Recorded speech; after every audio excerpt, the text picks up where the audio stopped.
So here we are, Charlie Lee, Roger Veer on the Coinsbank cruise in the middle of the Mediterranean. Charlie and I have known each other since, I guess, 2011, I think, was the first email exchange. Does that sound right to you?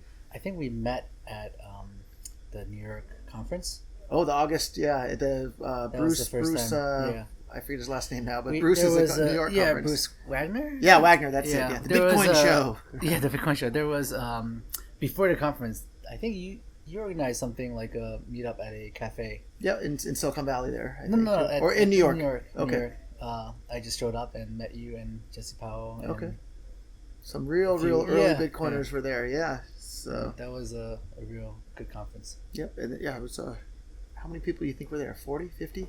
40. Yeah, if that. So really early. Gavin was there. Of course, Gavin was there. Yeah, I remember chatting with him about multi-signature way back when. Back in August of 2011. So here we are now in September of 2018. The world has changed quite a bit in that time. Sure. Lots has happened. Litecoin is one of the top 10 cryptocurrencies in the world, I think. Mm-hmm. Congratulations on that. The original Bitcoin split into Bitcoin Cash and Bitcoin Core. Charlie would probably disagree with my phrasing of that in that way. I'd love to hear why you think that it's wrong to phrase it that way, assuming you do. Or tell me why you think Bitcoin Cash isn't the real Bitcoin. Well, let me put it this way. So, like, it's a decentralized currency, so you can call it whatever you want, right? As long as you get as long as whoever you're talking to understand what you're talking about. So it's just like English, right? So if I want to call something else, if you understand what I'm talking about, then it's language. So it sounds like you're saying definitions are really important in order to make people understand what is being talked about. The reason why I don't like the phrase Bitcoin Cash is it gets confusing, right? So and for language, confusion is bad. So if a merchant says I accept Bitcoin, and then the person buying whatever product says, do you accept Bitcoin Cash? The merchant will be like, I accept Bitcoin and cash. Is that what you mean?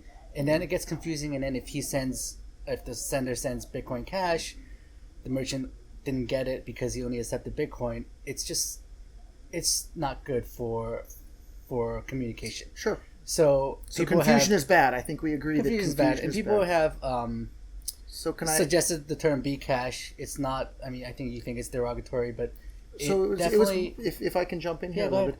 It's more than just derogatory. It was an intentional social media manipulation campaign to change the name of Bitcoin Cash to Bcash, and BTC supporters that didn't like Bitcoin Cash went and registered our Bcash and some other Bcash domains and Twitters, and basically tried to steer the entire community towards these anti-Bitcoin Cash websites using the name Bcash. Well, Are you aware of that went on? Or yeah, it's people. And it was very clearly an orchestrated, intentional campaign.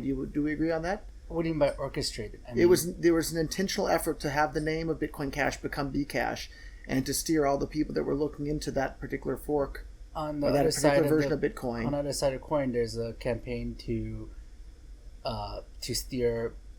make Bitcoin Cash be Bitcoin, and to confuse people saying from Bitcoin.com saying Bitcoin Cash is Bitcoin, from Bitcoin's Twitter account saying Bitcoin Cash is Bitcoin. So Bitcoin's Twitter account. Let me correct that right now, though. So Bitcoin's Twitter account has nothing to do with me. I don't own it. I didn't pay that. Okay. I'm just saying lots of people on the internet do seem to think that I bought or paid off that account or did something. I have nothing to do with that. I don't believe that. I mean, there are people who truly support Bitcoin Cash and want clearly real people. You're sitting next to one. Yeah. Who think that Bitcoin Cash is the real Bitcoin. So can I ask you to define what makes Bitcoin Bitcoin? What is the definition of Bitcoin for you? It's what the majority of people think. So just like let me finish. So like my example of a language, right?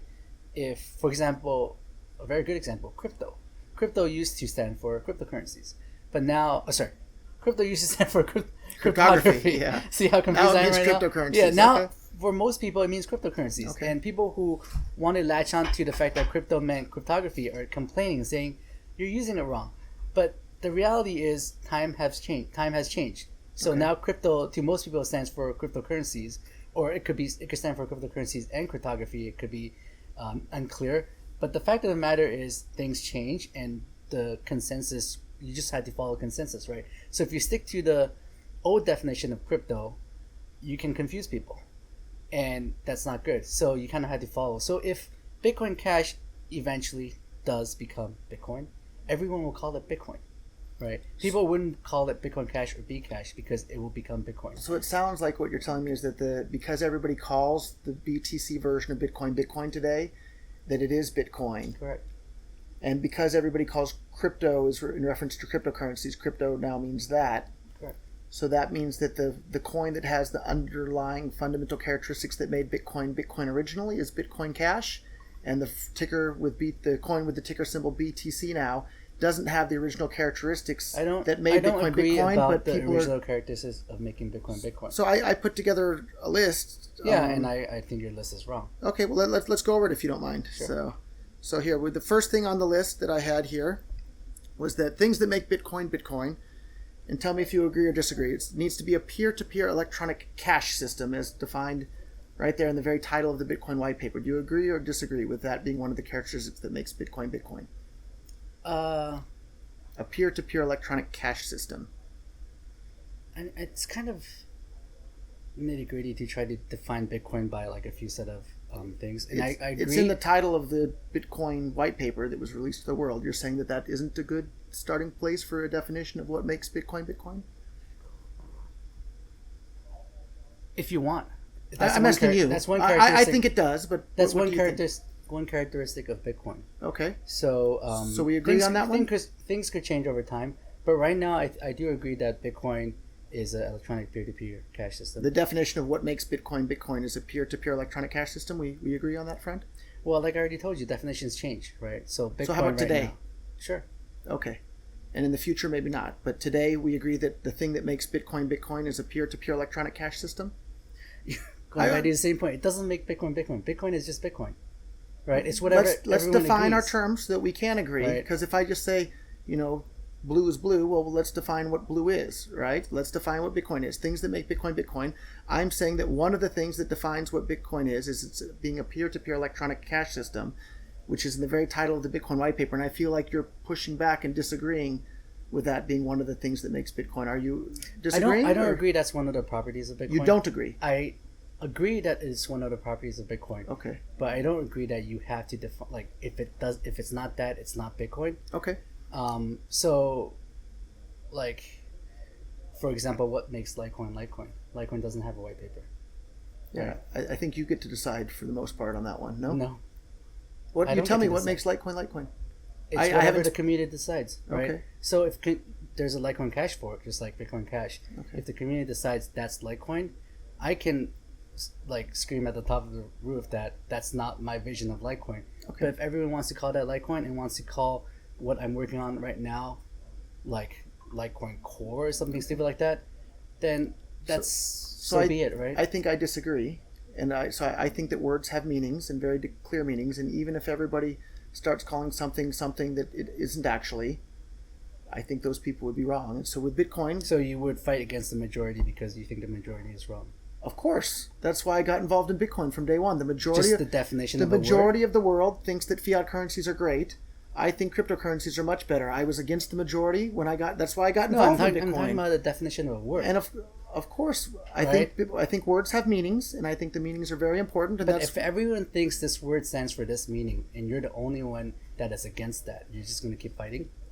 I'll have to decide when that day comes. But there's a large group of people that think very clear that Bitcoin Cash has the characteristics that make Bitcoin Bitcoin more than the BTC version of Bitcoin does at the moment. So peer-to-peer electronic cash system, you're on the edge. Why does the name matter? Like, why do you care about... I'll tell you exactly why the name matters. The name matters incredibly much because it has worldwide recognition. That everybody has heard about Bitcoin in just about everywhere in the world at this point. They haven't necessarily used it, but they've heard of it, and that's worth a lot. And that's why the BTC version of Bitcoin is so insistent on trying to maintain the name, because they're using all the goodwill that was brought to the world by people like me. I'll be honest with you. Bitcoin is a decentralized system, so there's no like BTC people trying to hold on to the name. That's nonsense, Charlie. There's individuals. Only individuals act, but individuals can coalesce into groups with common goals and work together to achieve those goals. And there's a big giant group of individuals that are working very hard to demonize Bitcoin Cash and to promote BTC as being the real version of Bitcoin. Do you know why? Because they feel like you're one of them. So why are they doing that? Because they feel like Bitcoin Cash is an attack on the brand of Bitcoin. Okay. Right. So in traditional companies, if someone came out with a company called Apple Advance or Apple 2 or something, Apple can sue, right? So So Charlie, with a decentralized money, there is no one owns the term Bitcoin. okay. So people who want to protect the branding or the image and not cause confusion about Bitcoin would want to.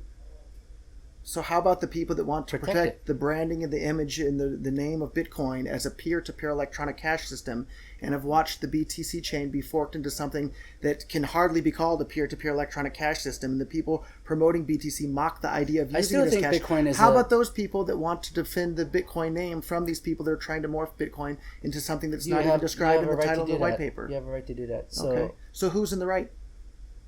The people that want to maintain opinions. Bitcoin as what was described in the original Bitcoin defining white paper, or the people people that want to you use have it a as different something- opinion than someone else. Clearly. Right? So who's in the right?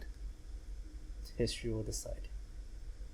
So here next on my list of things that make Bitcoin Bitcoin, taken directly from the original Bitcoin.org website, low fee. Do you think that's one of the characteristics that make Bitcoin Bitcoin?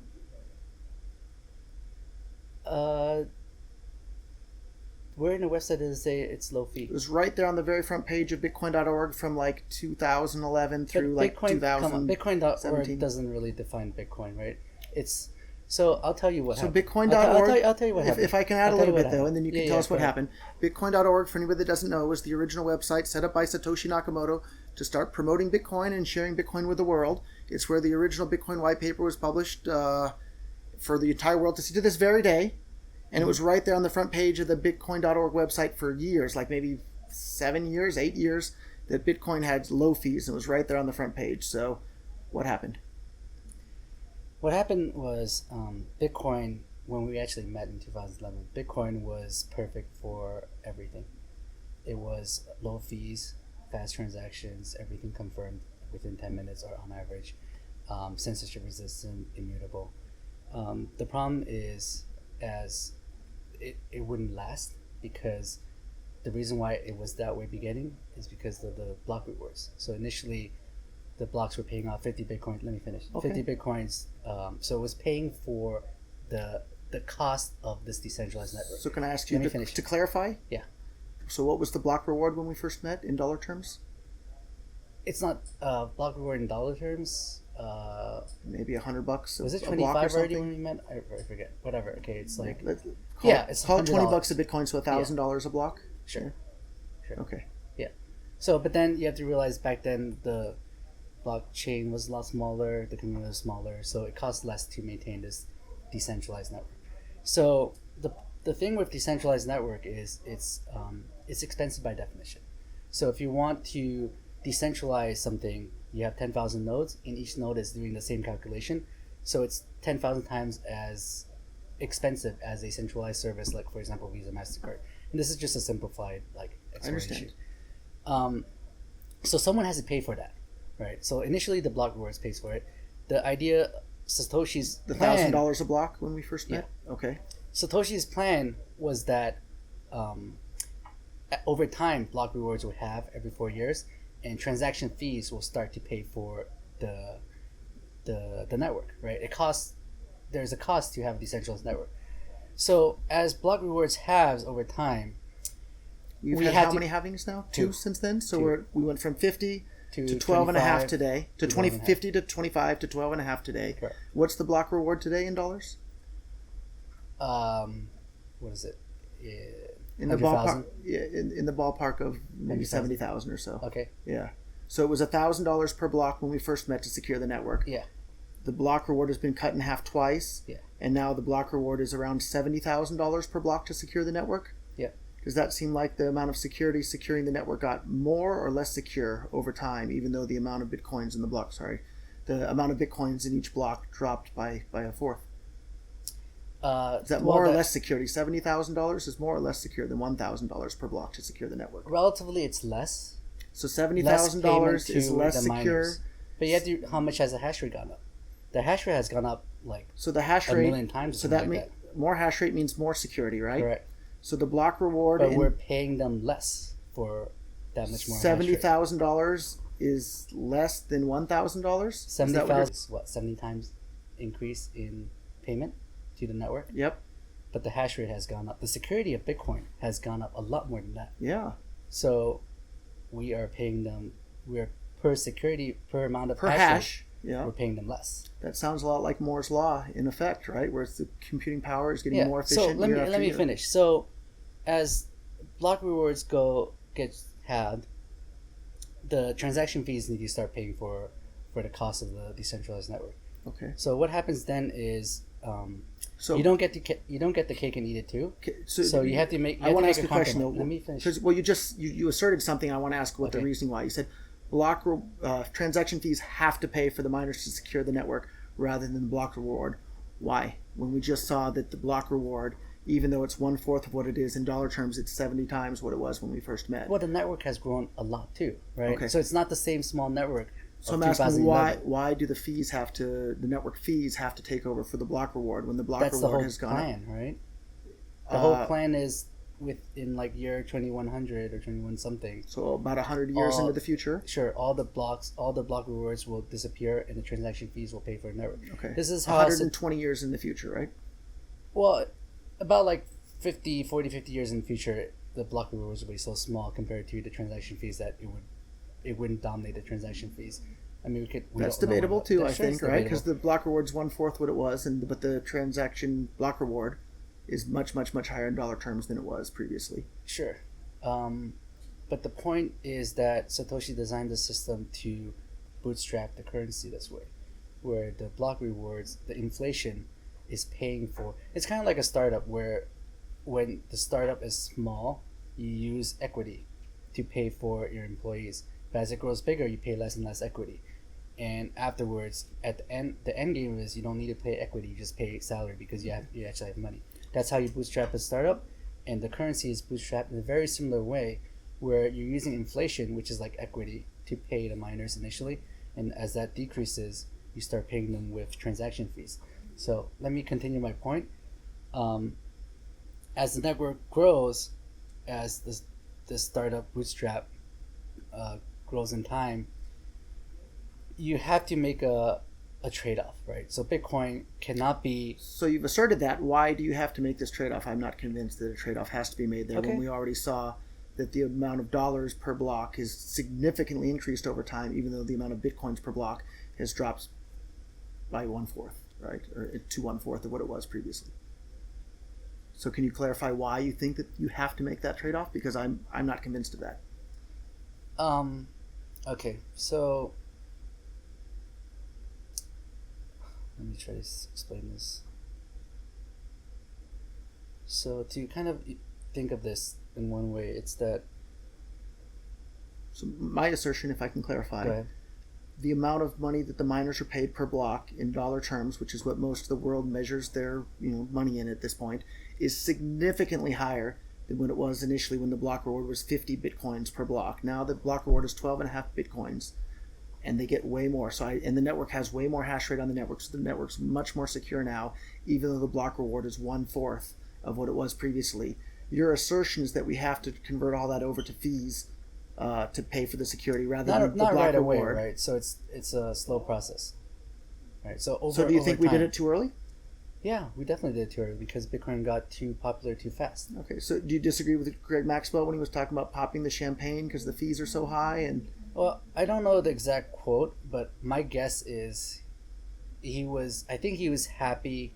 Okay, I don't know the quote, but if I were him, I'd be happy to see a fee market develop because we know that over time you need a fee market for Bitcoin to be sustainable. so that's another assertion. We have 100 and something years into the future. Okay, that's an assertion that a lot of Can you back up the assertion? developers, myself included, agree that we eventually will need a fee market. How many economists agree with that? I don't know. I Did think you not try too to many. find- How do you know? I consider myself an economist, so Okay. yeah. And most of the economists I know think that it's a bunch of nonsense when it's called a production Well, I mean, quota. I mean, Maybe 90% of the economists in the world don't believe Bitcoin could work. So. Yeah, so maybe those are wrong. So anyhow, we're still, the topic was low fee. Is that one of the defining characteristics of Bitcoin or not?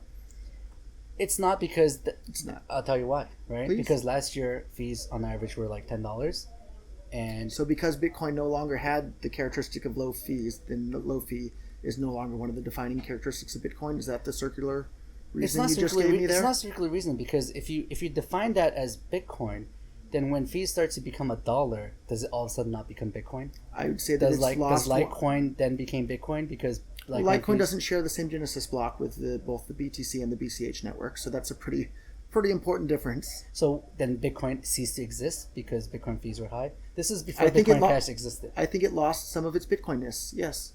It lost some of its Bitcoinness, but you're saying it defines Bitcoin. I'm saying so without hold on. I'm saying it's one of the characteristics that define Bitcoin. Okay. And I have a list of, I think it's 10 characteristics here. Okay. And I think that's one of the things that defines Bitcoin. Okay. Because it was listed right there on the very front page of the Bitcoin.org website.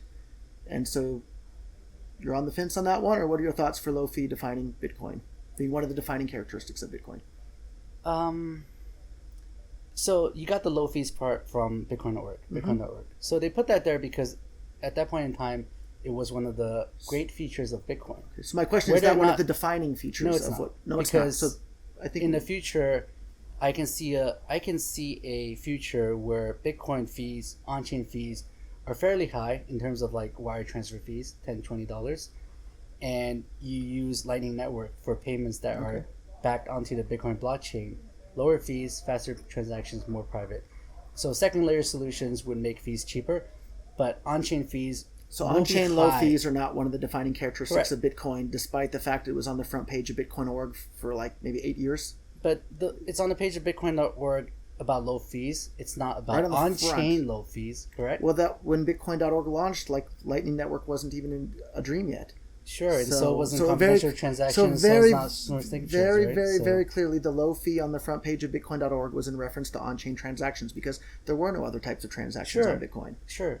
Okay, Yeah. so But- low fee is one of the defining, or but is not one of the we- defining characteristics of Bitcoin, and then we'll move to the next point on the list if you're okay. With that. On-chain low fees is not a defining characteristic of Okay. Bitcoin. I think we want to strive for low fees using Bitcoin Okay. and Litecoin, whether it's on-chain or So I off-chain. think I understand. So despite the fact that Bitcoin.org said low fees on the front page for like 8 years in reference to on-chain transactions for Bitcoin, according to Charlie, that's not one of the defining characteristics of Bitcoin, and I mean, that's fine. You're entitled to you're your saying opinion. on-chain, but nowhere on the website does it say low fees for on-chain, Well, right? there Correct? there only was on-chain, so it was definitely what Yeah, else but- was there Networks get upgraded, in 2000? Okay, right? I'm not it's an disagreeing. improvement. Most people would agree Lightning Network is an improvement on Bitcoin. So- You may not agree. but Can you most help me people set up agree. a Lightning Network wallet on my phone here and send me a Lightning payment? Network is still being developed on. I can probably Okay. help you set up a Lightning Network wallet, but I actually, I have an iPhone. Can you set up me up a Lightning Network wallet? you can probably do it yourself. I honest to God have no idea how. You should Google it. The last time I googled it, there was no way to do it on iPhone, and I don't think that that's changed. So. I don't know. I don't use an iPhone, so I don't know. Okay. There are quite a few. I checked pretty recently, and there was no way to install a Lightning Network wallet on iPhone. Yeah, as and of maybe when a I week found ago. about Bitcoin, there was no way for me to install a Bitcoin wallet Very on my true. iPhone, right? So things improve over time. Okay. Have patience. And I'm guess. eager for things to improve over time. That's why I'm pushing so hard to make these improvements happen sooner rather than Sure. later. So that brings us to the next thing that I do think defines Bitcoin, because it was listed right there on the front page of Bitcoin.org for nearly a decade. Fast payments. Do you think fast payments? Do you think that's one of the defining characteristics that make Bitcoin Bitcoin? Yeah, I would. I mean, we should strive for fast payments. So we both totally agree we should strive for fast payments. Is fast payments one of the defining characteristics that makes Bitcoin Bitcoin? Sure. Okay, so we agree that fast payments is one of the defining characteristics that make Bitcoin Bitcoin, but low fee is not one of the defining characteristics. On-chain low fees. Even I though said. both of these came right from the very I front said page of Bitcoin.org. on-chain low fees. Okay, Same Bitcoin.org reason. was referring to on-chain, No, it wasn't. It was referring to Bitcoin. and when Bitcoin launched, was there anything other than on-chain? When Bitcoin launched, was there multi-sig transactions? No. Right? Are multi-sig transactions not Bitcoin transactions? I think multi-sig transactions were planned from day one, though. No. No? And if I'm wrong about that, then I'm wrong. So are they not Bitcoin transactions? I think that you can... Bitcoin.org didn't talk about it in 2011. Does I that don't- mean it's not Bitcoin transactions? So when I got involved in 2011, multi-sig transactions were already being discussed. I'd have to go and do some additional Google research to see what happened before 2011 in regards to that. Okay. So, So my point is things get upgraded over time, right? So So I have a question for you. initially on chain was low fee and fast. Okay. And then it got slower because of congestion, and the fees went up because of people competing. Why did the congestion happen? Because Bitcoin got really popular, and a lot of people want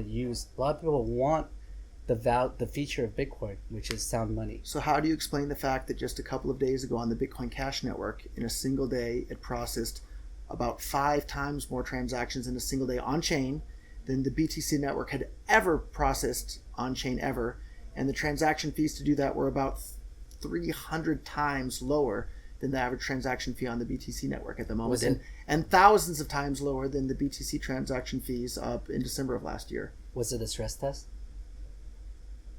That's what, yeah. There were more than 5 times as many transactions in a So single day. you have to realize, and the fees were hundreds of times lower. Please answer. Sorry. You're repeating the same thing over and over Okay, again. so answer, how was that possible when you just said it wasn't possible on BTC? So stress tests are not real world situations. So the reason why Bitcoin How was fees, it not a real world let me explain. situation? The reason why Bitcoin fees went up last year is because people competed to get onto the blockchain as soon as possible. So they try to outbid each other. You left out part of the reason also. So There's congestion, right? So there's 2 sides to this. So there's the people that want to use block space, and then there's the people that produce block space. The amount of people that can compete to use the block space is anybody in the world. The people that produce the block space are the miners, but the miners were running software that limited the amount of block space they were allowed to produce. Whereas on the Bitcoin Cash network, the amount of block space the miners are allowed to produce is not artificially limited. So I think that's a really, really big difference in regards to the fees. Do we agree that that's where the difference in the fees on the chains there are came trade-offs for having or not unlimited, but having 32 times the block size. What was the trade-off? The trade-off Lower is fees on the bigger block size chain, and the faster trade-off transactions and more reliable transactions. no, you lose decentralization. Do you You do. state why? So right now, for example, Ethereum, it's really hard for Let's stick to Bitcoin if you don't mind. So well, I'm talking. So let's. if you have an analogy, go for it. Yeah. But Right now on the Ethereum network, Ethereum has like a terabyte block size or something like that. I don't know the exact number. Right now on the Ethereum network, it's hard for a user on a normal computer to run an Ethereum node because it's not able to keep up with the network. It has to download so much data, has to process so much transactions. So normal users cannot run node or easily. So this is what hurts node decentralization. And by hurting node decentralization, it means that users have less power, less say in network upgrades. So is hurting miner decentralization also a problem? It is. It's kind of two separate things. Okay. Did you get a chance to check out my talk? I did. I listened to. Yeah, in fact, I'd love to talk to you about your talk once we're done with this. If you have time and energy. So node decentralization hurts some part of Bitcoin. Sorry, node centralization hurts some part of Bitcoin, and miner centralization hurts other parts of Bitcoin. So if I can ask you for one more clarification, Yeah. is it the absolute number of nodes that's important, or is it the percentage of users that are running their own full nodes that's important? So let's say we had 100 users in the world, and 100% of those 100 users are running full nodes. So you have 100 full nodes in the world. Or let's say you have 1 billion users in the world. It's a percentage. It's the percentage that counts, not the total number? Correct. So if wow, I really see it differently. Really? Yeah. Like I can spin up 1,000 nodes on AWS, but if there's no transactions using it, it's useless, right? So if only 100 people use Bitcoin and everyone runs their own node, then that's perfectly decentralized. That's a better system than a system with 1 billion people using Bitcoin, but there's 100,000 nodes in the world, which is It's hard to compare because 1 billion people using Bitcoin is actually better, right? You have more people using it. And you have 100,000 nodes instead of 100 nodes. If you're measuring decentralization as just a measurement of how decentralized the network is, so 10 of 10 or 100 of 100 is more decentralized than 100 of. So I think maybe that's where we disagree. So I don't think we should measure the decentralization against the network itself. We should measure the decentralization against the entire world. And so I think a world in which 100,000 Bitcoin nodes exist is much more decentralized than a world in which 100 Bitcoin nodes exist with 100 people using them.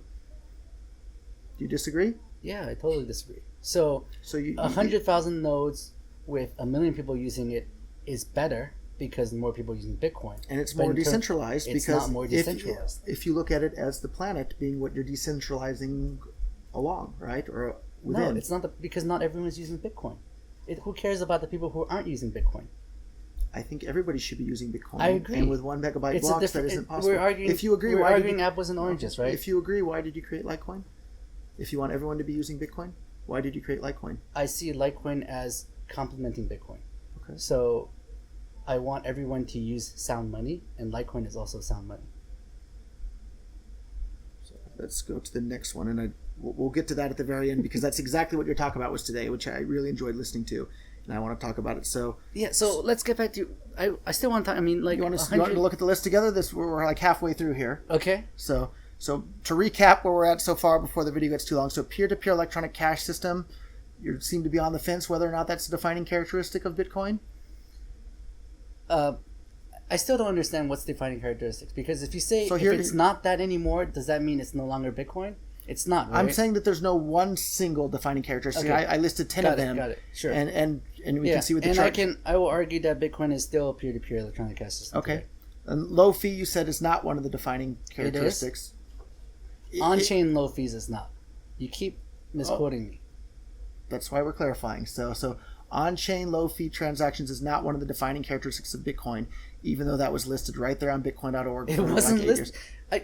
People go and check the Internet Archive, and you can see Bitcoin.org. It's right there on the front page. It didn't say so. on-chain low fees, did it? There was nothing other than on-chain And transactions. there it said wasn't low multi-sig fee. transaction either. It said low fee on the so front if page. it says transaction, doesn't mean it excludes everything that's multi-sig? I'd have to do some more digging into the multi-sig issue and when that came about. I It can't wasn't- speak to that. It But- didn't exist until like 2012 or 2000. And yeah. Even if that's the case, low fee, there was nothing other than on-chain transactions at that time. Low fee transactions very clearly, I think, were part of what defined Bitcoin because it was advertised right there, and we can agree to disagree on that front. Fast payments for on-chain transactions, I think, were part of the defining characteristic of Bitcoin because it was listed right there on the front page of Bitcoin. In regards to on-chain transactions, you disagree that fast payments is a defining characteristic of Bitcoin? Is that correct for your position? It's one defining characteristic. That one is. Yeah. Okay, low fee is not, but it is. fast payment is. We're talking on-chain transactions from my point of view because that's what Bitcoin was originally. Well, Bitcoin on-chain was never fast. So it's 10 minutes. Is that considered fast? So as someone I who guess compared to like Wire, it's fast. So as someone who set up, and I'm sure you remember BitcoinStore.com was a real turning point in the entire Bitcoin ecosystem in which anybody could buy more than 500,000 consumer electronic products for Bitcoin and Bitcoin only. I'll tell you right now, accepting payments from all over the world, it was fast and it was great. And I was the biggest merchant in the entire world accepting Bitcoin for payments at that time. So, sure, like you're talking about zero confirmation, right? So zero confirmation is fine for smaller payments. For larger payments, you still want a confirmation. And so in regards to zero conf, that's actually the next one on my list, reliable payments. Mm-hmm. Right? So do you think that the payments on BTC have been reliable, especially in December of last year? No. No. Do you think, because reliable payments were defined right there on bitcoin.org as one of the characteristics of Bitcoin, do you agree that reliable payments is one of the characteristics that define Bitcoin? It's important. If you I agree. We both agree it's important for a currency. Was it one of the defining characteristics that made Bitcoin Bitcoin?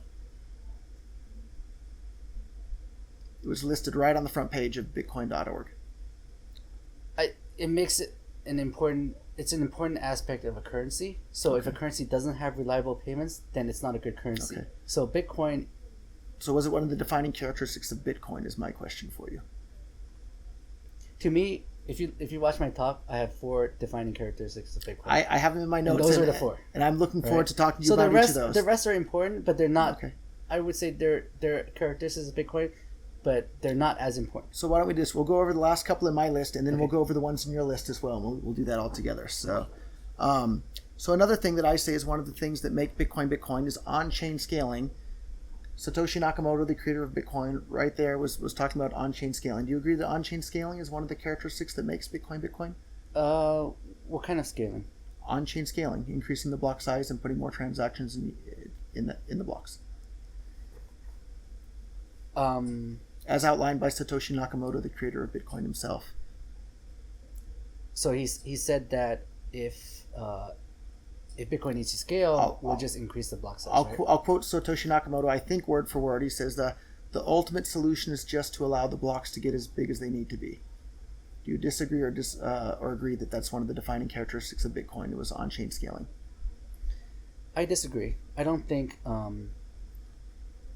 not to. Can you tell us why you disagree? So I mean, I don't know what Satoshi was thinking back then, but from what I've learned over the years with Bitcoin, it's that on-chain scaling works to a certain degree. So I think 2 MB. I think like Segwit 2x, for example. I think a 2x increase in block size today won't hurt decentralization that much. Segwit is already effectively 2x increase, so like Segwit and then 2x, I think it's not too bad. I think if you go much further than that, it's hard to figure out exactly at what point you start losing decentralization. And if you watch my talk, decentralization I think is what actually gives Bitcoin value. So at a certain point you lose, and people disagree. Some developers think it's this, some maybe economists think it's 32, but there is a point where it starts to hurt decentralization. I think Satoshi back then thought that Moore's law would keep going, and it wouldn't run into this problem.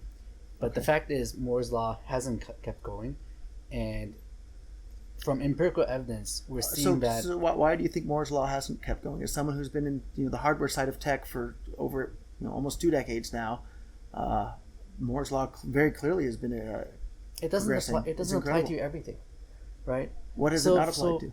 For Bitcoin, there are various factors of. And can I ask someone to grab some waters for me and Charlie? We can keep rolling, but just bring us some water. So for Bitcoin, you have some water, but I don't. So. You don't need water. I need some water. Yeah. For Bitcoin, there's various metrics that are important. So there's storage space, there's bandwidth, there's CPU, right? So thank you. For example, like I don't believe increase in bandwidth has followed Moore's law, right? It's not. I mean, Moore's law is mostly about CPU, right? I think it's about the number of transistors. Yeah, so it's CPU. Size, yeah. Storage space, I think, has done well, but bandwidth, I think, is a limiting factor. So if you can't transfer all these transactions to everyone, right? For a decentralized system to work, all the transactions has to reach everyone, and everyone has to process those transactions and process the blocks. So to summarize what you're saying, so Satoshi Nakamoto was very clearly, said that allowing the blocks to get as big as they need to be is the ultimate solution.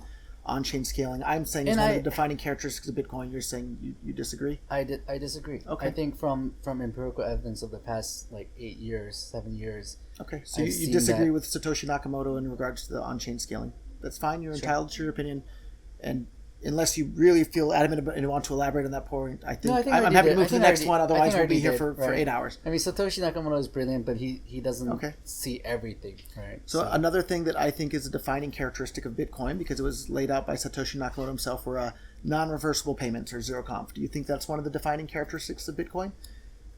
Zero confirmation is never non-reversible. So that's a no? No, I'm telling you as a matter of fact. Okay. I didn't ask you if it's possible. No, Satoshi never said zero confirmation is non-reversible. I mean, the definition of blockchain, the only reason why we have blockchain to kind of solve the Byzantine generals problem is to fix the issue where reversible payments is not on a blockchain. So if a transaction is not on a blockchain, it's by definition reversible. Okay, so I can't quote Satoshi word for word, but I can generalize what he said was that... he said it was good enough. Exactly. Good. He said within a couple of seconds you can have it be good enough. Yeah, because most nodes are not going to attack the network. And most people aren't going to double spend anyhow. Correct, and most people won't double spend. If a transaction is propagated to 99% of the network, it will likely go into the next block or a few blocks later. Okay. So most transactions are good. But the thing is, the reason why it's good enough is because nobody will bother attacking it. Because if you're buying a coffee, no one will bother reversing that transaction. Okay. But if you're paying someone $1 million for a bank-to-bank transfer, for example. Just to summarize here, my question is non-reversible payments one of the defining characteristics that make Bitcoin Bitcoin? It is. It is. But not zero conf. Non-reversible means a confirmed transaction. Okay. Right? So a confirmed transaction will be prohibitively hard to reverse because of the amount of work, because of... Got it. Yeah. Okay.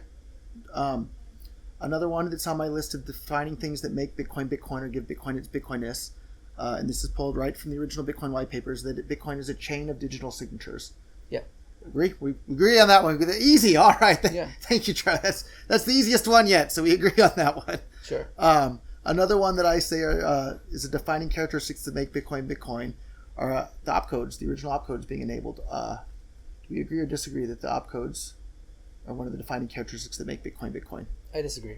Disagree. Okay. Care to elaborate why you disagree? I mean, that's straight from Satoshi himself and the design of Bitcoin. The opcodes, there could be an opcode that doesn't really do much, and then if you remove that, does that make that not Bitcoin anymore? Right. So Satoshi himself disabled a lot of the opcodes because they were potentially they may have potential bugs in it, and if the main reason I see why you would do that is because you don't want some opcodes, smart contract opcodes to kind of cause money losing bugs, right? So if you want Bitcoin to be sound money, you have to make sure that it is actually sound money. So it sounds like we disagree on whether or not the opcodes being enabled Correct. is And, one of the and defining having a characteristics lot that of make different Bitcoin opcodes Bitcoin. that are very powerful increases the attack surface of Bitcoin, and that's why he removed it or disabled it in the first place. I think I have another one that we're going to agree on easily. I think I have actually two that we're going to agree on really easily. So SHA-256, one CPU, one vote. Is that one of the defining characteristics of Bitcoin? Are you sure we're going to agree on this easily? You tell me. I think so. SHA-256 mining is not a defining characteristic. It's not. It's not. Even though it's right there in the original Bitcoin white paper saying that's how it works. It's because what it was using back then. Okay. Right? So SHA-2... Okay, that's fine. I'm surprised that we don't agree on that one. We don't agree on that. Okay. You know why? Tell me why. Because I'm shocked, to be honest, that we don't agree on that. Okay. Yeah. Well, if SHA-256 got broken tomorrow... Okay, if SHA-256 was broken tomorrow, we'd all agree to switch to something. Okay. Correct. So great point, is Charlie. that no longer Bitcoin? It's a great point, Charlie. Okay. Yeah. SHA-256 isn't broken today, but that's a very interesting point. Yeah, so back then... And I'll have to give that some more thought. Back then, Satoshi chose SHA-256. It's in the white paper because it's what he decided to use. But it doesn't make Bitcoin Bitcoin. Okay. I think you've made a very, very compelling point. Script doesn't make Litecoin Litecoin. Okay. I think you've made a compelling point on that front. Okay. So, and I'll want to think about it a little bit more, but I may be able to concede that one to you there. So, wow. Excellent point. So, which shows, like, You're absolutely right. If SHA-256 were to break tomorrow, everybody would switch to something else right away. You're absolutely right about that, and everybody would still call that new coin Bitcoin. It wouldn't be a new coin. And I think you're probably even right. It wouldn't be fair to call that a new coin. It would just still be the Bitcoin, but with a different proof of work. And then I want to also talk about the one CPU, one vote. Okay. So do we agree or disagree on that one? Okay. So this is a complicated topic. Or one hash, one vote is maybe a better way of putting it. But the quote from the white paper was one CPU, one vote. Yeah. So the thing I want to elaborate a little bit about that is when Satoshi wrote the white paper, a miner and a user were the same thing. Miners were users, users were miners, because users run it on the CPU. Yep. CPU was mining Bitcoin. So over time, those two sets of people actually split. Right? There are people running nodes that are using Bitcoin, and there are people mining Bitcoin. Yep. So there's two types of voting. One is miner voting, so hash rate voting. So that's one CPU, one vote. And the other type of voting is consensus voting, whether people agree that this blockchain created by miners fits the consensus. And that's effectively done by users and nodes. So one CPU, one vote is for miners. And I guess users also, but one computer, one node, one vote. So I'm talking about like one node, one vote. I'm talking about it's not exactly one node, one vote, but amount of economic transactions gets power, right? So if Coinbase, right, does a lot of transactions on the Bitcoin network, they have a lot of economic power. Yep. So they represent their users. But if they want the network to upgrade a certain way, they have a lot of power to do that. So users can obviously they have a lot of economic power rather than hashing power. Correct. Okay. Economic power. And that's not really explained that much in the Satoshi white paper. So in my list here, I had SHA-256, one CPU, one vote as one of the defining characteristics of Bitcoin. I think you've convinced me that if there was a flaw found with SHA-256 and the entire ecosystem moved to something else, it would no longer be one of the defining characteristics of Bitcoin. So I think you've convinced me on that. Another one here that, just like the last one, I thought we were going to agree on. Let's see. So longest chain with the most proof of work. Do we agree that that's one of the defining characteristics of Bitcoin? Originating from the Genesis block, of course. And that's defined right there in the original Bitcoin white paper. Longest chain, most proof of work is... I'm trying to think. Would that... So, like... Yes and no. I think, like, if miners decide to attack... Right, let's say this extreme situation where miners decide to attack Bitcoin by increasing the block rewards, for example, from right now it's 12.5 to back to 50 because they're greedy. They want to make more money. If they actually decide to, there's no incentive for them to do that because it hurts their investment, right? It hurts Bitcoin. But if they actually decide to do that, what would happen? What actually would happen is users would revolt and say, that's not Bitcoin, right? But even though they would extend the longest chain, that's no longer the Bitcoin that everyone. So sometimes it's the longest chain with the most proof of work. Is your reply? The longest chain with the most proof of work would define Bitcoin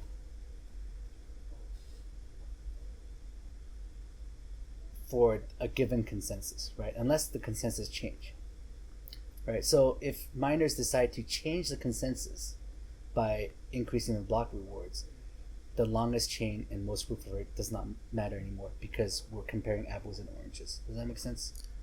So I think we've gotten through my list of things here, and we'll put the picture on the screen for everybody to see here. And so I'll share with Charlie right here. So in 2011, all of these things that I said were defining characteristics of Bitcoin, BTC had all of them. Charlie, I think, disagreed on roughly 2/3 and maybe agreed on about 1/3 of those with some caveats. No, Bitcoin had them. No. Of them being defining characteristics of Bitcoin. Sure. I think we're in 100% agreement that Bitcoin had all the things that I listed there.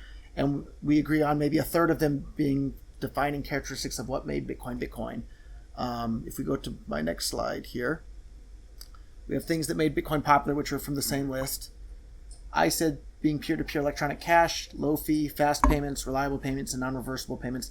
Those are the things that made Bitcoin popular. Do we agree that those were things that made Bitcoin popular? And sure. BTC had all of those in 2011.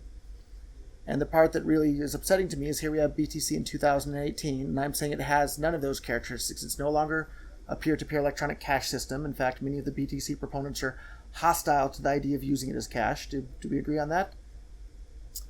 That many people are hostile to using Bitcoin as a peer-to-peer electronic cash system? What do you mean by hostile? They say buying coffee with Bitcoin is stupid. They say buying coffee with Bitcoin on-chain is stupid. Okay, so they're hostile to making on-chain transactions to use Bitcoin as a peer-to-peer. People are working on Lightning Network, which helps Bitcoin scale to second-layer solutions. So it's still Bitcoin, right? So they're not hostile to using Bitcoin. Is it a peer-to-peer cash system when you're using the Lightning Network? Sure. It's actually more peer-to-peer than Bitcoin. I disagree. Okay. So tell me why you think it's more peer-to-peer when I have to connect to my Lightning node to yours, to his, to make the payment. No, because you're connecting to a network. It's the transactions are jumping from peer-to-peer. So Bitcoin transactions are not peer-to-peer right now, right? So Bitcoin transactions are a broadcast type transaction where you broadcast the transaction to everyone in the world. The whole network is and then the miners put it in a block and put it in a block. So it's a broadcast transaction. It's not peer-to-peer.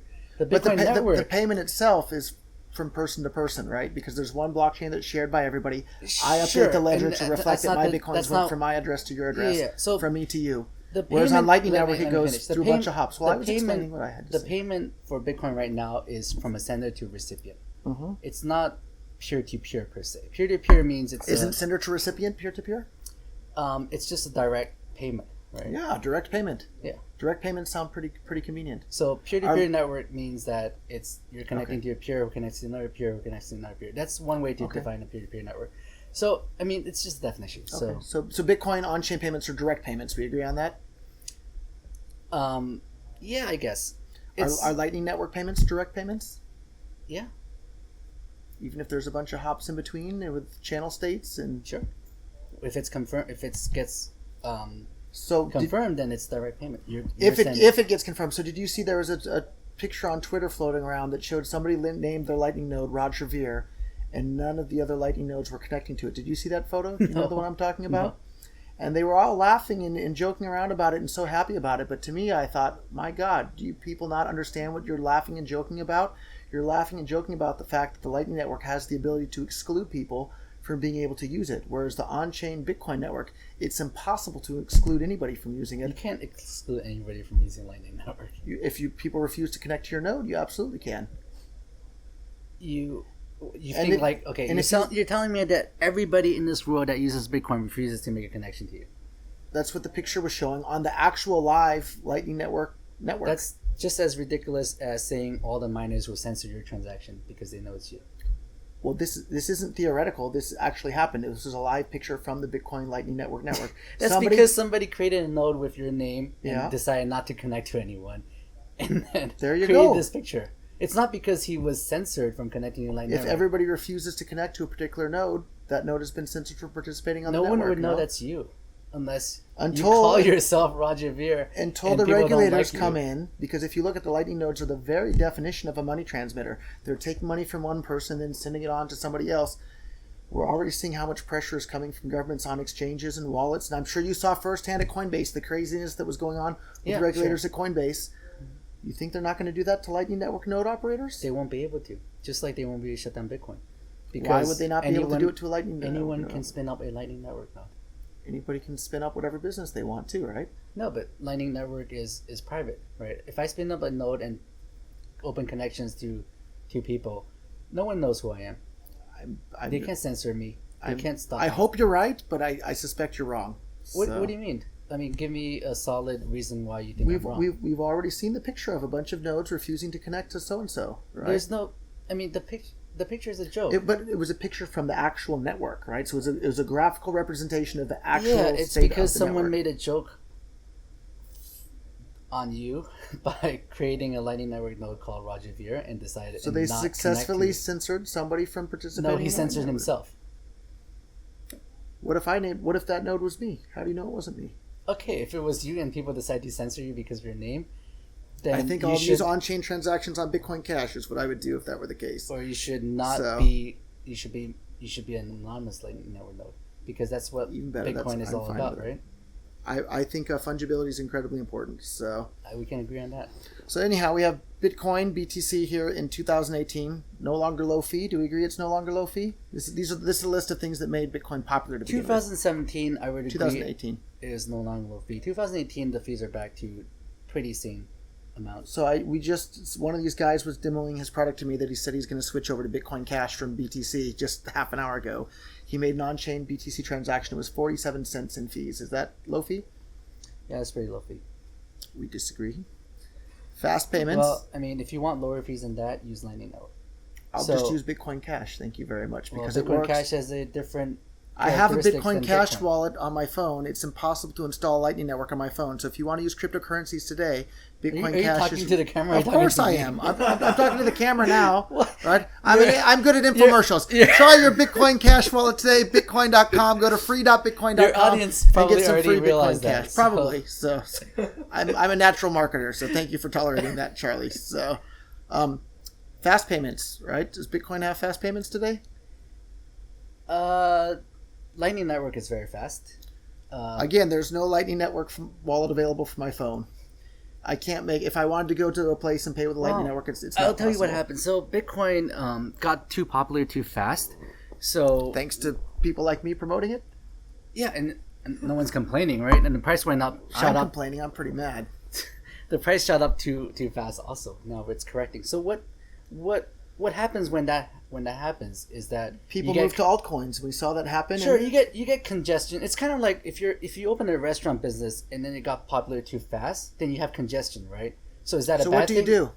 You add more seats. Yeah, you expand. That's right. What do you? And you expand as quickly as you possibly can to make. There's room two for ways your to expand. customers. One is to just add twice the number of tables and have everyone sit really crowded and have a bad experience. That's one way to do it. The other is to actually just expand to the next door shop, right? And that takes time. And that's like building a Lightning Network. It takes time to expand to a second layer or to another open space where you can add more seats, right? So if you choose to expand by adding more tables and have everyone had a bad time, that's not really a good solution, right? So in the meantime, you're crowded. People will not go to your restaurant and go to an alternative restaurant, right? But you want to build it out the right way. An alternative restaurant like Light Restaurant right next door? Yeah. Litecoin? Sure. So it seems awfully convenient for you to have been telling everybody, no, don't raise the block size on Bitcoin, just use Litecoin.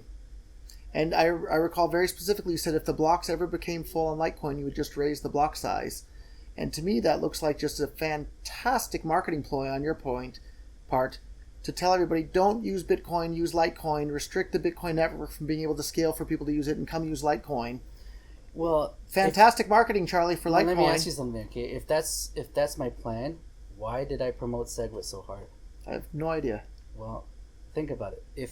If I wanted Bitcoin to stay congested and useless for payments, and I want everyone to move to Litecoin, why did I help Bitcoin get SegWit and Lightning Network, right? It's because my goal Lightning is Network not, has done nothing to alleviate scaling as of today, and it has. SegWit's done very, very, it has. very, So very a lot little. of people are using Lightning Network today, and the good thing is you actually don't know how many people are using Lightning Network. That's true, but I hate to do this right? to you, Charlie. It's good that people don't know. Yeah. But I hate to do this to you, Charlie. I did it to Samson last time. How many shops are accepting Lightning Network payments? How many stores can I spend Lightning Network payments on online today? A dozen, maybe. Can you name some for me? You can go to the sticker shop. There's like the Bit Refill. There's some clothing shops that accept Lightning. So I've heard two, and then some clothing shops. Are you sure? So maybe three. I mean, when there's was also the there's also like like the what's it called, the $1 million pixel thing, the Lightning Satoshi's place, right? So that's not really a store where you can buy things. You can just paint a picture of mainly if it's male valuable, genitalia if you have been to that website. If it's valuable to people to spend their money that way, then people I heard two, maybe three, where you can actually buy products, and then a third one where you can paint pictures of male genitalia using the Lightning Network. Is that an accurate summary of the state of the Lightning Network at this point? Right, you've been to what Satoshi's place it was called, right? Like, I went there, all I saw were people drawing pictures of male genitalia. I imagine you saw that as well? If you go there now, it's probably not there, but I haven't been there recently. I went once, and that was enough. Well, it's freedom of money, right? Okay. You can do whatever you want, you can draw whatever you want, and no one can block you. And that's the beauty of Bitcoin, right? You can draw your male genitalia with the Lightning Network. I think nobody being able to block you is part of the beauty of Bitcoin. So I have a question for you, since you're here promoting Lightning Network really, really hard. When was the last time you made a purchase with Lightning Network and bought something? Just like a week ago. What did you buy? Bought some stickers from the blockchain store. Yeah. So how many times did you have to try to make the payment before it went through?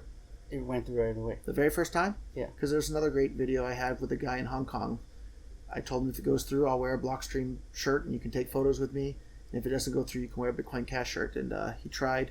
Payment failed. Yeah, but this is a work in progress, right? Yeah. I think so. It's not. So you agree it's not ready yet? It's not ready yet. Not even close to ready yet, right?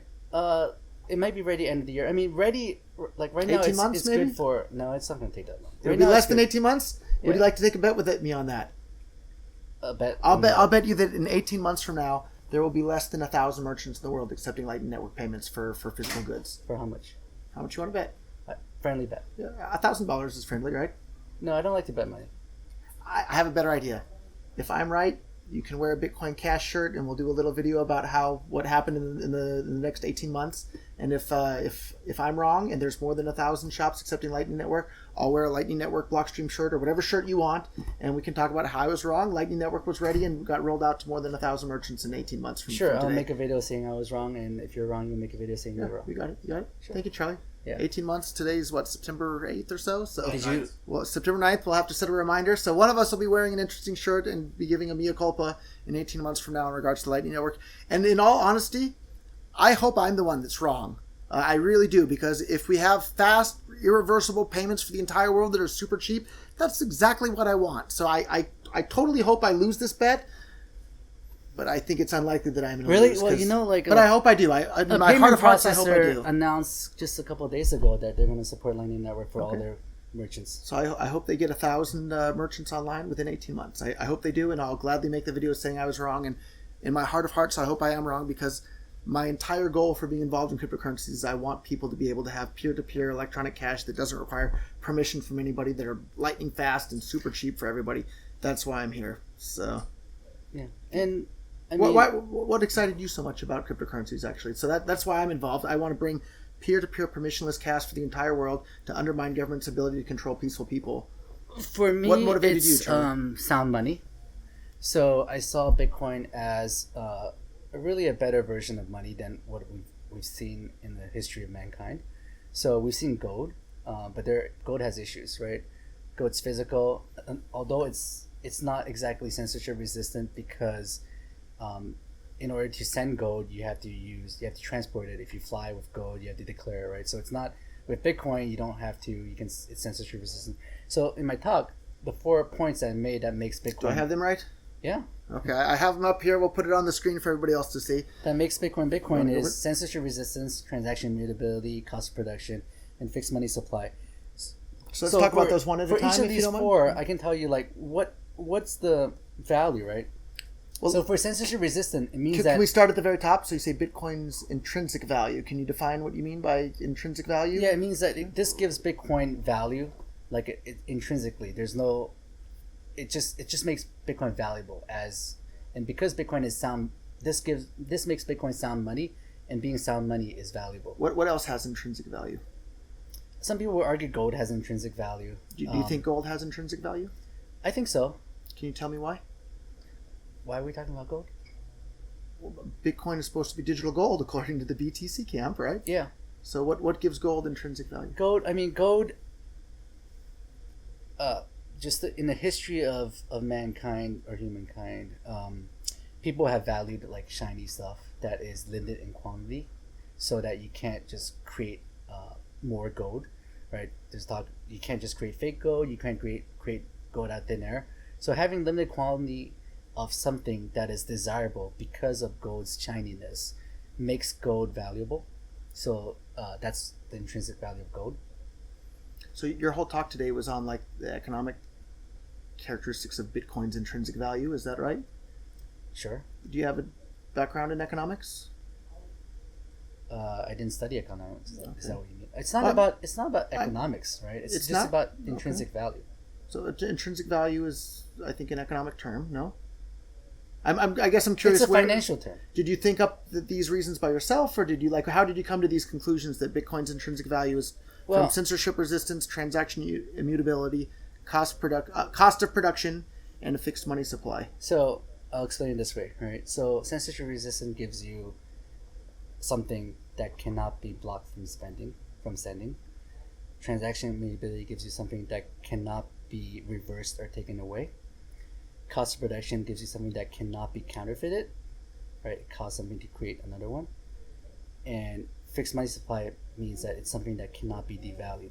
So you have a new form of money that cannot be blocked from spending, cannot be reversed or taken away, cannot be counterfeited, and cannot be devalued. These 4 properties of money makes it very valuable because we've never had intrinsically. Something like this. Yeah. Because if you have a Bitcoin, you have these 4 properties. You have a Bitcoin, it's stored in the blockchain, right? It's somewhere confirmed, so no one can take it from you by reversing the transaction. No one can devalue your coin. No one can create Bitcoin for cheap, which devalues your coin, right? So Charlie, if I can interrupt here, if that's okay, I think you basically have no clue what you're talking about. And I'll tell you why, politely. So I will argue that Bitcoin has no intrinsic value whatsoever. Okay. And I'll give you a reason why. The value of Bitcoin is in the mind of the person that owns or is using the Bitcoin. It's not in the Bitcoin itself. If there were no human beings on the earth to value Bitcoin or to value gold, that gold or that Bitcoin would have no value whatsoever. So the value, there's no such thing as intrinsic value. The value. So nothing has intrinsic value. That's right. Nothing has intrinsic value. intrinsic Well, then you're just redefining intrinsic value. You just clarified that it's in the Bitcoin itself or it's in the gold itself. No, the value is With in the mind of... respect to people, right? The value is in the mind of the beholder. Everything I talk about is respect to people. If people don't exist, it doesn't matter what I say. Exactly right. So the value is in the mind of the beholder, not in the object itself. But you listed off here a bunch of things that give Bitcoin its intrinsic value.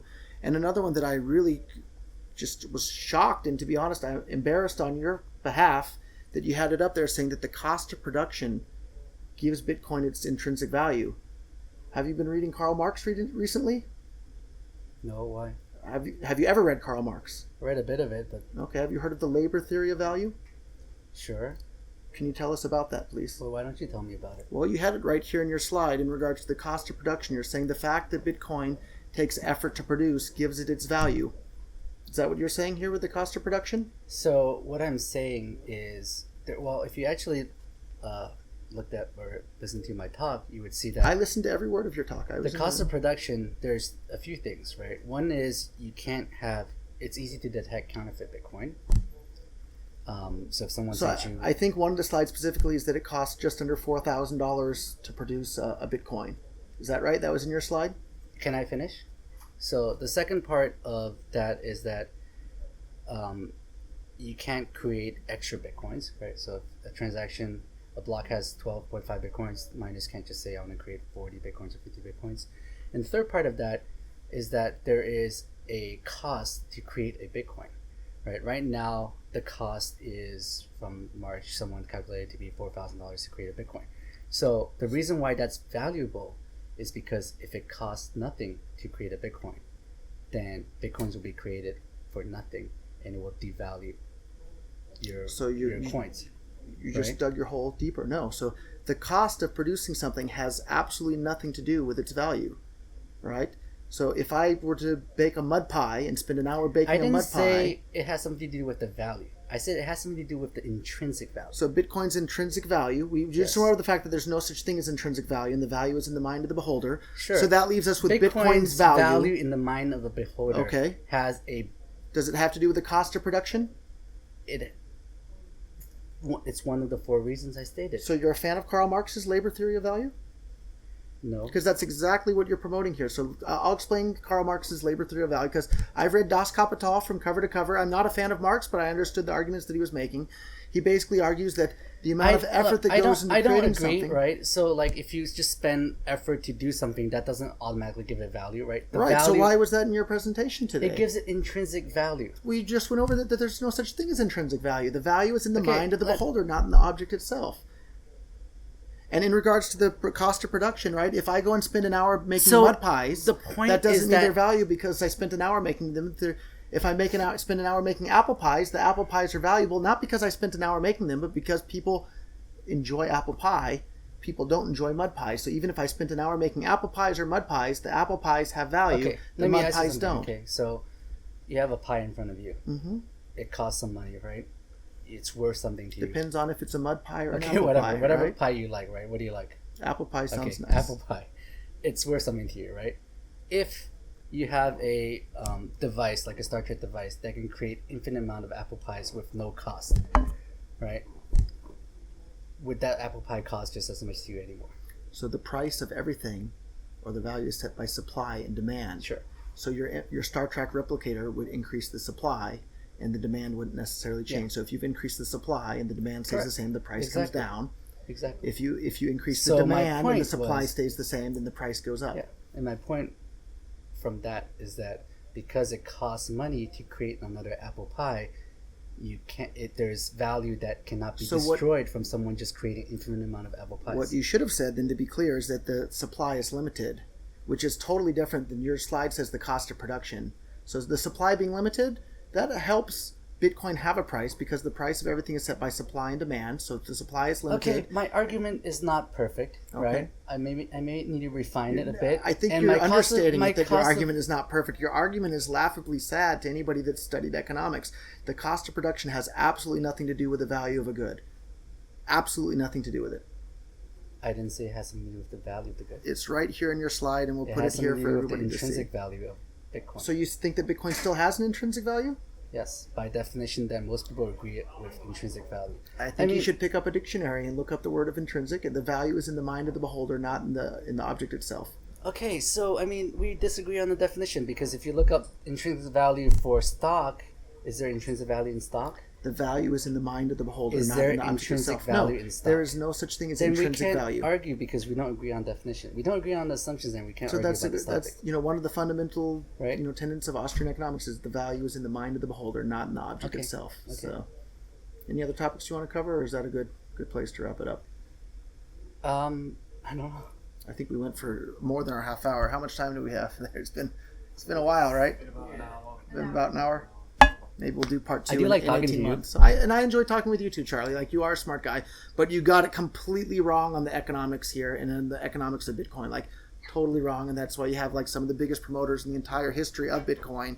Now I'm busy promoting the real Bitcoin, Bitcoin Cash, and I wish the BTC people good luck. I wish Litecoin good luck. I wish the Lightning Network good luck. I wish anybody that's building systems to bring more economic freedom to the world good luck with their projects, and I'll be supportive of those projects. But the BTC camp went off in the wrong direction and destroyed their first mover advantage. Can I ask you something? Go for it. So, you're upset when people call Bitcoin Cash Bcash, right?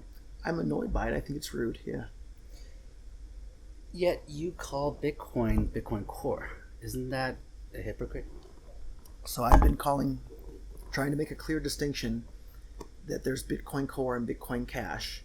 And I think Bitcoin Cash has more Bitcoin-ness about it than Bitcoin Core does at this point. I respect what you think. Okay.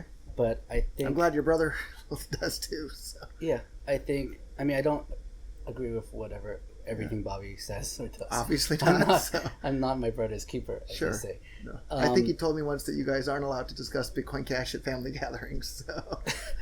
You mean Bcash?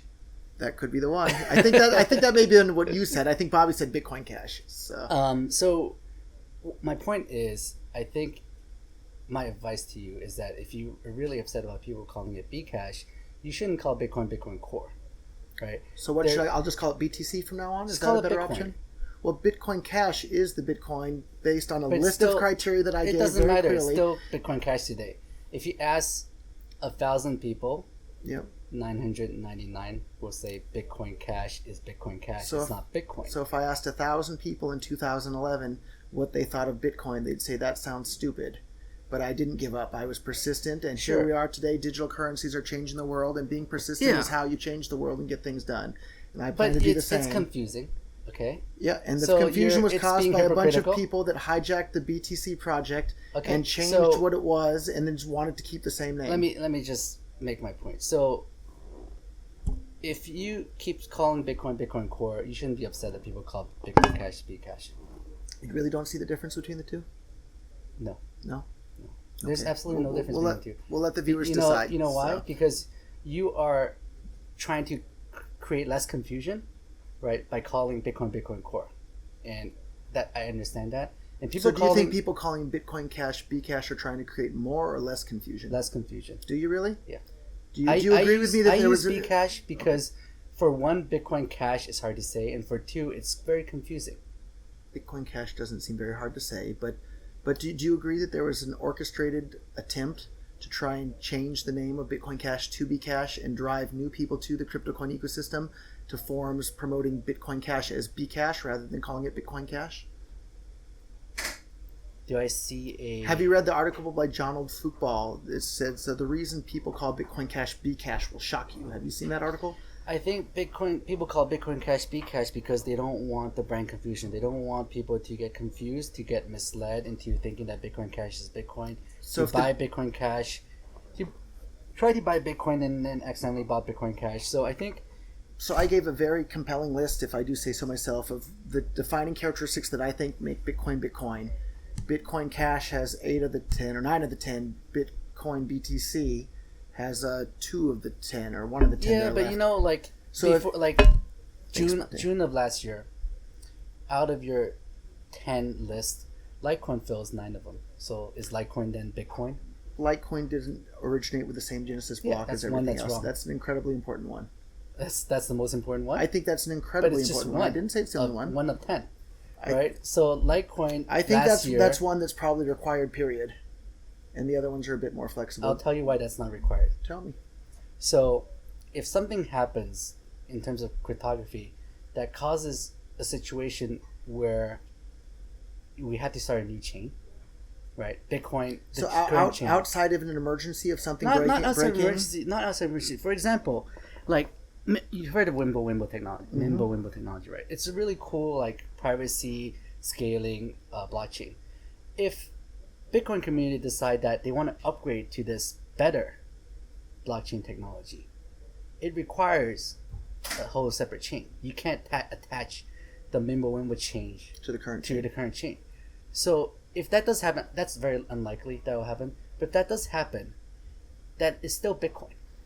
Don't you think it would be better for them just to start their own chain? Oh, they are working on their own chain, but I'm just saying, imagine a scenario where. So hold on. Do you think it's better that they are starting their own chain rather than trying to get everybody? In all honesty, if Mimblewimble is actually better than Bitcoin in all aspects, I would hope our community can decide to actually upgrade to a better technology that has no compromise, assuming it's better in all aspects, right? So I think we're kind of a little bit off track with that. So Sure. if something's obviously better, I think people will switch voluntarily, and that's just fine. And I'd like to see, and you probably like to see people switch and upgrade the current system and bring along the same value, right? You don't want to see a new system. That's come what along. frustrated me so much about Bitcoin's stagnation and Sure. intentionally causing Sure.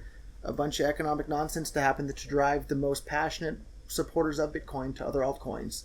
That's been incredibly frustrating for me. So I just And if I can summarize a little bit too, the part that makes me so mad is that the BTC version of Bitcoin has changed into something that's not what was defined by Satoshi or the Bitcoin.org website or the Bitcoin white paper.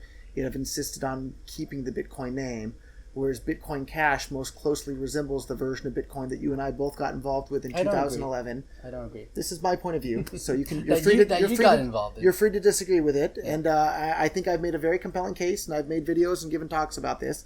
And so what really bothers me is that the BTC version has insisted on keeping the Bitcoin name and attack the Bitcoin Cash people for even having the Bitcoin name in their name at all.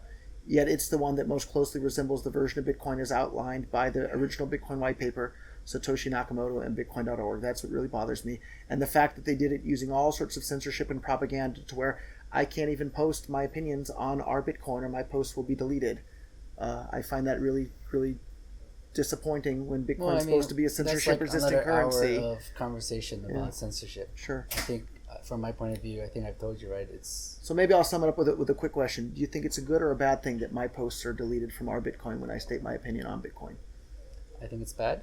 Okay. I don't agree. I don't agree with how tightly moderated our Bitcoin is, but it is a private forum. I mean, I've posted stuff about Litecoin that I think applies to Bitcoin, and then it's gotten deleted. So yeah, I don't agree with it. But I'm glad to hear that one, Charlie. So. Thanks. You have your own forum. You have your own website, and yeah, you can promote whatever you want, and people can't say that you shouldn't be doing this. It is what it is. Yeah, but I think I still want to talk about the fact that Litecoin is the real Bitcoin, according to you last year. According to me last year? According to your definition. According to my definition. Yeah, no, because Litecoin fulfilled 9 of 10. I think I took for one, granted that it has to generate or right? originate and the 10th from one the... is not that important, and I proved it to you because it could be changed. You definitely convinced me on SHA-256 proof of work. In the light of there being some catastrophic error, I think the new coin using a different proof of work would still be the Bitcoin, but that error hasn't happened. Sure. So I think if somebody decided to fork off from whichever version of Bitcoin and use something other than SHA-256, which has actually already happened, I think that their claim to being Bitcoin is pretty darn weak. Yeah, but like these definitions of Bitcoin, they don't really define Bitcoin. For example, like Bitcoin Cash has emergency difficulty adjustment, right? That's different. That's not in the white paper. I agree. And the white paper doesn't talk about that. The white paper talks about the standard difficulty adjustment of every Bitcoin, 2,000 right? blocks or whatever. Yeah. Yeah. So does that make Bitcoin Cash not Bitcoin? No, I don't think that makes Bitcoin Cash not Bitcoin. It actually right? It detracts a little bit from its Bitcoinness. I would say it does detract from its Bitcoinness. Sure, that's a major. The emergency difficulty adjustment algorithm is a major change from the original structure of Bitcoin. Sure, it is, and things do upgrade over time. So, like, if Bitcoin had an issue with difficulty algorithm adjustment, it would upgrade and fix it, right? So I think they would. They'd have a hard fork to do it too, right? If needed, right? That doesn't make it not Bitcoin, right? So I think just trying to define Bitcoin based off of what the white paper says is kind of silly. So you if we can backtrack a little bit, so you said you were excited about cryptocurrencies because of sound money. Yeah. What are you trying to accomplish with sound money? I think sound money is something that we've really never had, and like money that is What this do you good. want to change in the world with sound money existing? What is it that you hope to be different with sound money? I want people to have the freedom of using money without government controls, without anyone being able to stop them. I want economic freedom. I mean, kind of similar to what you want. Does right? Bitcoin Cash help advance those goals? To be honest, no. Do you know why? Tell me Because why. Bitcoin Cash is not sound money. If you watched my presentation, I watched it, and I think I just absolutely shredded your knowledge about economics. You said Bitcoin has intrinsic value, and you were advocating the labor theory of value. I think anybody that's picked up even their high school economics book would think that that's absolute nonsense. you disagreed with one point of I disagreed with the very one title of 3 of your points talk. in one of my slides. Bitcoin's intrinsic value. Nothing has intrinsic value. The value is in the mind of the beholder, not in the object itself. If there were no, this table is valuable to us because we have our water and microphones sitting on top of it. Because if there were no human beings around this table, the table would have no value whatsoever. The value is in the mind of the beholder, and the labor theory of value is absolute nonsense. So if somebody spent 1 million hours crafting this table, it doesn't make it a more useful or more valuable table because they spent a bunch of labor to produce it. So Marx's labor theory of value is absolute nonsense, which is exactly what you were promoting in your talk today. And I hope you'll go and pick up an economics book and to study it a bit more. Remove that one point from my So slides. you'll concede that point at this point? Let's assume I concede that point.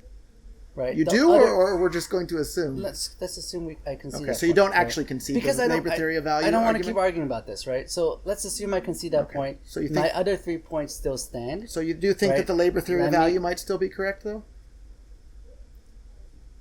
No. Okay. You do or don't? I don't. Okay, so the labor theory of value is wrong. Correct. Okay, so what was outlined in your slides were completely wrong earlier today. What was outlined in my slide was not the labor theory of value. People go watch the video on YouTube. You were very clearly up on stage advocating the labor theory of value as why Bitcoin has value. Because it's hard to produce. You were right there on stage for the whole world. Let's not go in circles, okay? Continue. So, why Bitcoin and Litecoin are sound money? It's because it's money that cannot be devalued, counterfeited, taken away, reversed, and cannot be blocked from spending.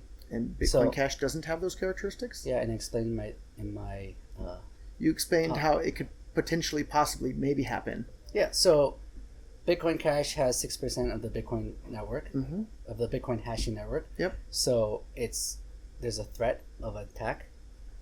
If I had Bitcoin Cash, I would be scared of it, right?